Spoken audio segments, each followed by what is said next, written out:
debido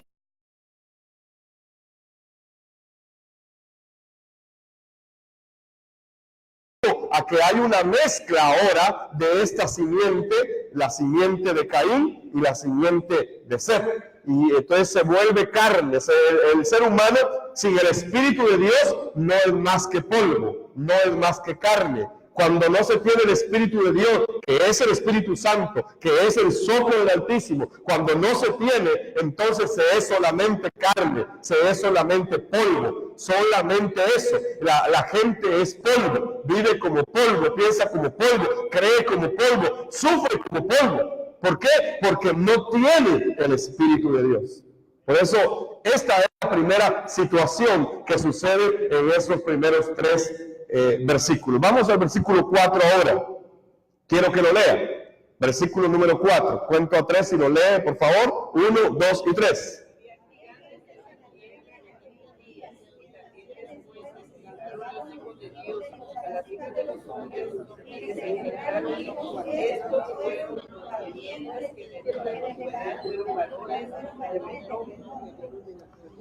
Aquí surgen estos Nefilim, ¿verdad? Los Nefilim que son gigantes. La Biblia dice que había gigantes, ¿verdad? Estaban los gigantes. Ahora muchos se meten en los gigantes y se olvidan del mensaje del Evangelio, ¿verdad? Y creen que llegar a descubrir quiénes son esos gigantes, entonces eso no es el Evangelio, ¿verdad? Estos gigantes fueron destruidos.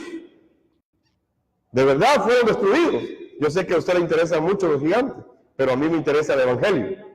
Amén. Así que estos gigantes, en realidad la Biblia no dice con claridad quiénes son. No dice. Y bueno, Deuteronomio 29 dice que los secretos le pertenecen a Dios y los revelados nos pertenecen a nosotros. Entonces, no tenemos nosotros que ponernos a esto le llaman ellos profundidad. No tenemos nosotros que ponernos a pretender ser profundos en entender quiénes son estos gigantes, cómo surgieron, quiénes eran. La Biblia describe muy claramente que había gigantes.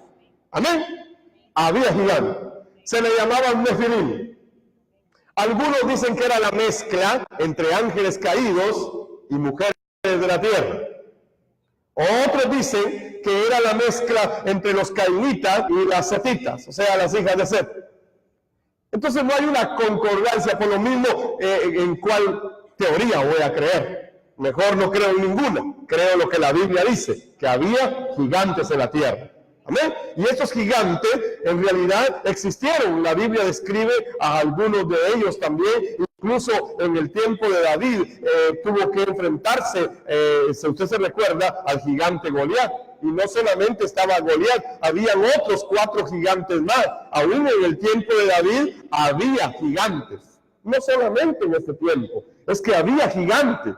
Y entonces eran hombres que estaban sobre la tierra y se han hecho varias conjeturas de quiénes son esos gigantes y todo, pero en realidad la Biblia no deja claramente quiénes eran, de dónde habían venido.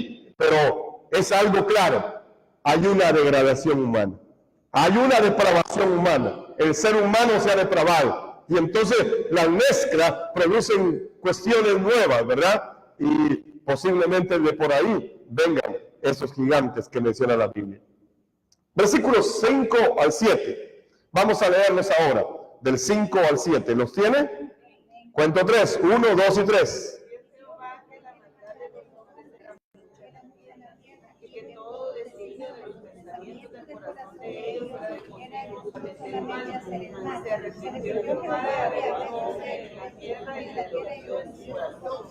Dijo Jehová, traeré sobre la faz de la tierra a los hombres que crean, desde el hombre hasta la bestia y hasta el reptil, pues me arrepiento de haberlos hecho. Entonces, ¿qué es lo importante de estos versículos?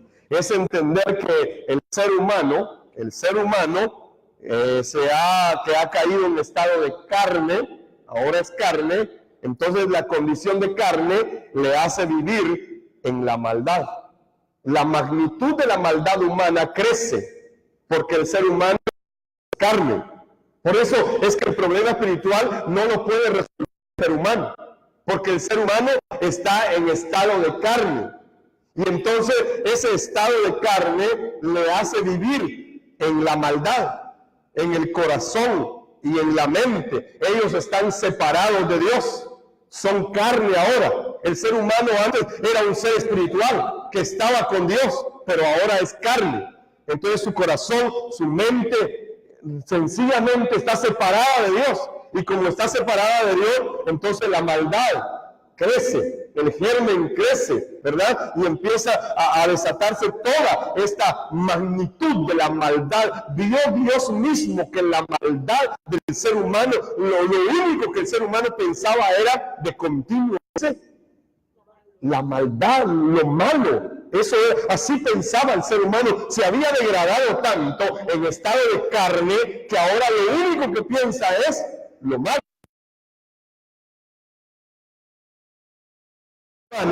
Que en realidad es tan alta que hasta Dios mismo se arrepiente de haber creado al ser humano. Y entonces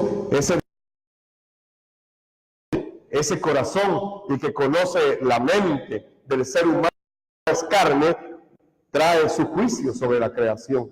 Determina que él va a terminar con esa creación. Porque no puede el ser humano seguir de esa manera. Es que Dios tiene un plan de restauración. Dios quiere que el ser humano vuelva a su estado original, que vuelva a ser el ser espiritual tal y como fue creado. Pero en estado de carne no puede lograrlo. Si vamos a la Biblia, vamos a leer Isaías capítulo 24.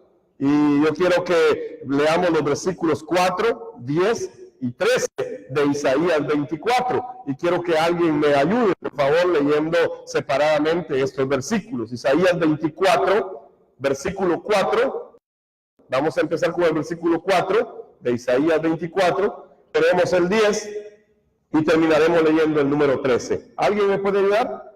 Se destruyó, cayó la tierra, los altos pueblos de la tierra. Esto está describiendo la condición de cómo se encuentra la creación ahora. Cayó la tierra, cayó, se deformó todo. ¿Alguna otra versión?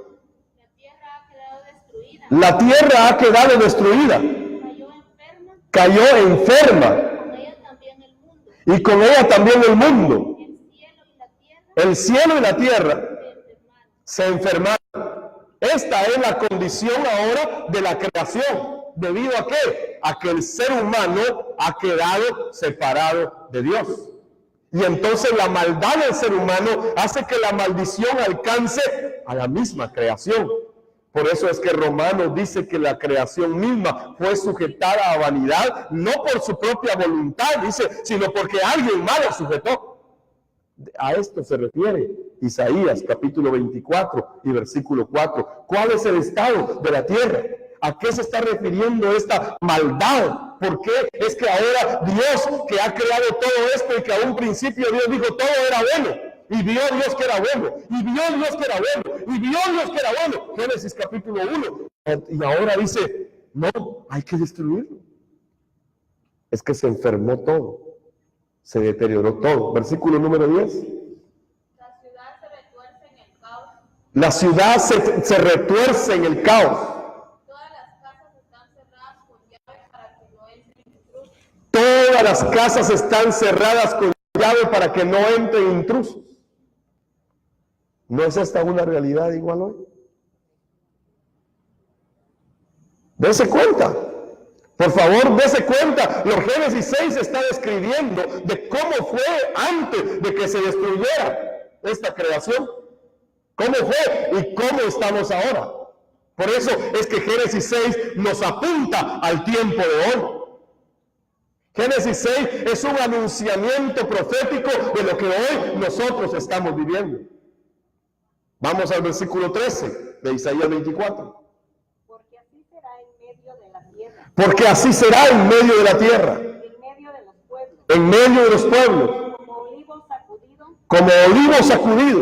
Como rebusco después de la vendimia. Como rebusco después de la vendimia. O sea, aquello que ya es lo que queda, pues, o sea, así será. sea, ya lo último que queda. Ya no hay que buscar más. O sea, el rebusco es lo último.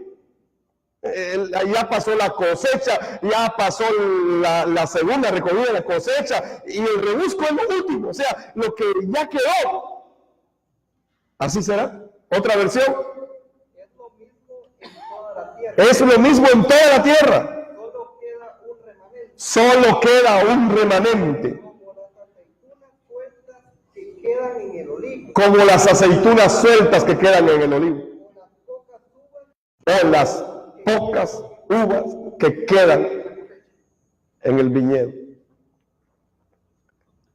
Parece que está hablando de nosotros. ¿Se da cuenta por qué la gente no cree este mensaje?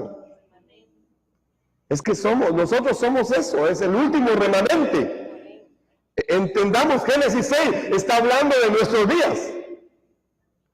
Génesis 6 está hablando de nosotros. Está hablando de esos remanentes, que ya lo último es que ya sacudieron todo. Ya los zarandearon, para botar las aceitunas, mueven el árbol y todas caen. Y ya lo último que queda, eso es.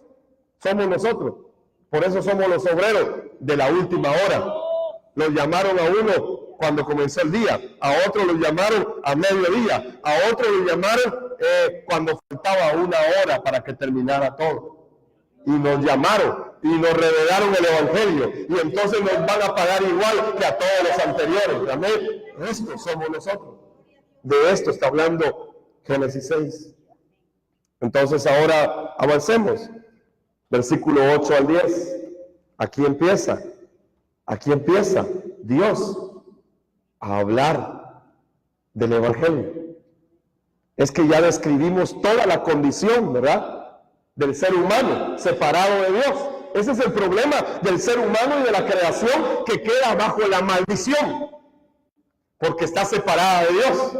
Entonces el ser humano se vuelve carne, no vive todos los años que vive, su vida física se reduce, o sea, entra la muerte física, ha entrado la muerte espiritual, ¿verdad? Y ahora tiene que morir físicamente. Entonces viene, como resultado, hay una degradación humana, y la magnitud de la maldad en el corazón y en el pensamiento la multiplica. Y Dios dice, tengo que hacer algo, voy a destruir a esta creación, y Dios envía el juicio de Él sobre esta creación. Todos estos versículos del 1 al 7 nos están hablando de la condición del ser humano separado de Dios, sometido bajo la maldición. Pero en medio de ese caos aparece la promesa, ¿verdad? 8 al 10. ¿Lo tienen? 4 versículos, lo leemos. 1, 2 y 3. Cesó el regocijo de los panderos, se acabó el estruendo de los Génesis 6, estamos en Génesis 6, 8 al 10, ¿verdad? ¿Sí? ¿Ya lo tiene? Quiero oír, lo voy a contar a 3 nuevamente. Amén.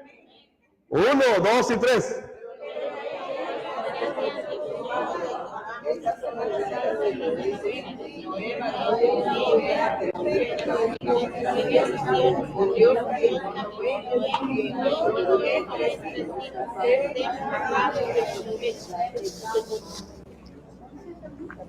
Hasta el 10. ¿De quién nos está hablando estos versículos? Nos está hablando de Noé. ¿Y se recuerda qué significa el nombre Noé? Cuando él nace, su padre dice, porque Dios nos dará descanso, porque Dios nos dará reposo, y su nombre será llamado Noé. Y mire qué interesante, porque este Noé, en primer lugar, dice que halló gracia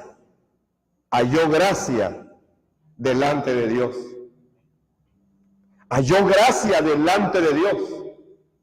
¿Y cómo era la vida de este hombre? Dice la Biblia que era un hombre justo. Y en realidad, ¿quién es declarado justo en la Biblia?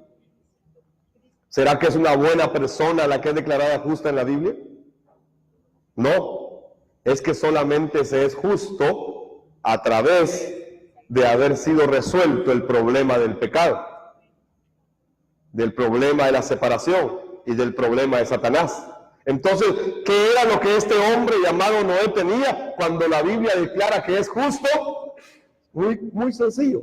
Él había reconocido que sin el derramamiento de sangre no hay remisión de los pecados. Él había reconocido que si no se acogía, se agarraba, se aferraba a esta verdad del Mesías prometido, él no podría ser declarado justo. Pero es declarado justo. Y no solamente justo, sino que dice que también era íntegro. Pero no solamente íntegro, no solamente había hallado gracia delante de Dios, sino que la Biblia dice que caminaba con Dios. Es decir, era un hombre que tenía una relación con Dios. Era alguien que tenía una comunión con Dios. Y esa comunión, esa relación con Dios, esa obediencia a la palabra, él se aferraba a lo que estaba escrito sobre lo que Dios había dicho. Entonces, este hombre halló gracia ante los ojos de Dios y fue declarado justo y fue declarado íntegro, y este hombre caminó con Dios. Si vemos Hebreos capítulo número 11 y versículo número 7, si alguien me ayuda a leerlo, Hebreos 11:7. Por la fe, Noé, cuando fue advertido por Dios acerca de cosas que aún no se veían, con temor preparó el arca en que su casa se salvase. solo 7. Y por esa fe condenó al mundo y fue hecho heredero de la justicia que viene por la fe. Entonces dice que es por la ¿qué? Por la fe. ¿Y quién es el que da la fe? ¿Quién es el autor y consumador de la fe? ¿Quién era el que habitaba en este hombre llamado Noé? Era Cristo. Entonces dice que por la fe él construyó un arca. Amén.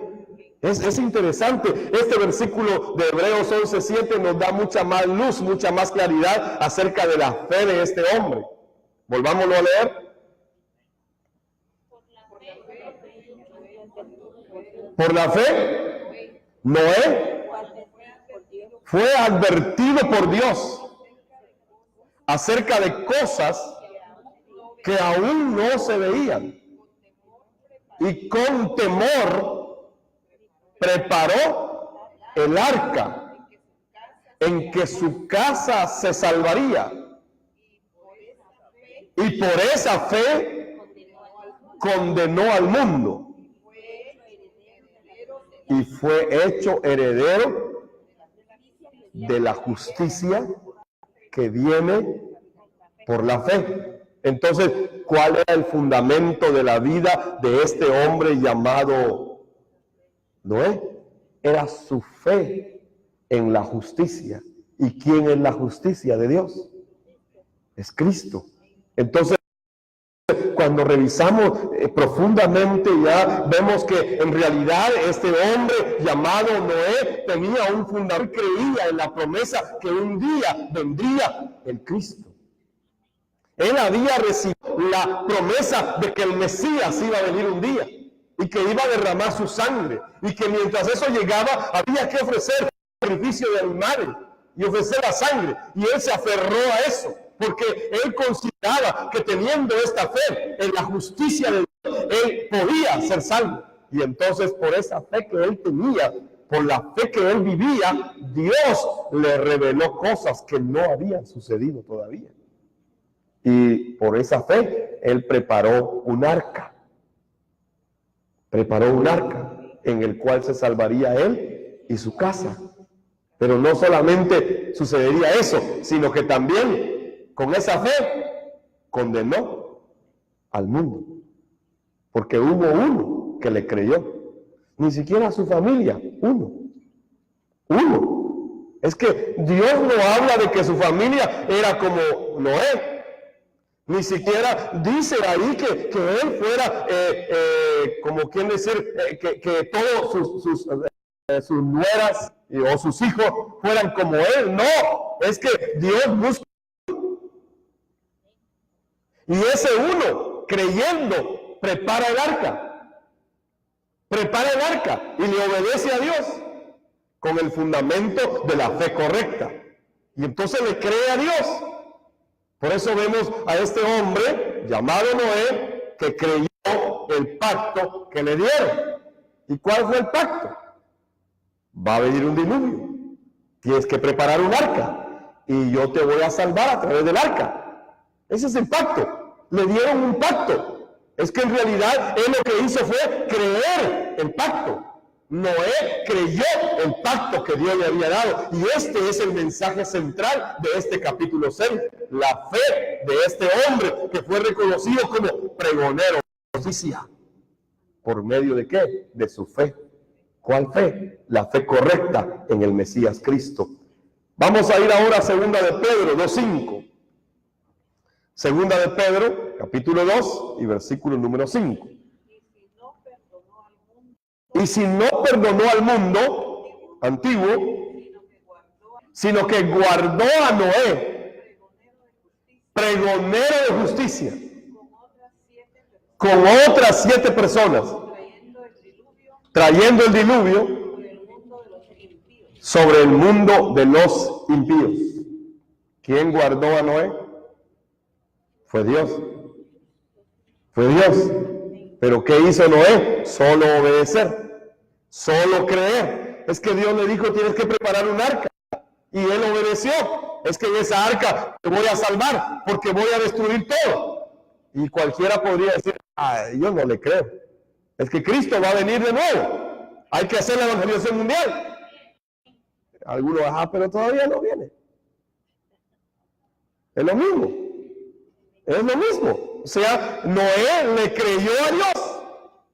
Le creyó a Dios y se agarró firmemente a eso. Y dice que Dios lo guardó. Dios lo guardó a él y a 7 personas más. Como un pregonero de la justicia de Dios. Primera de Pedro 3:20. Vamos a leer Primera de Pedro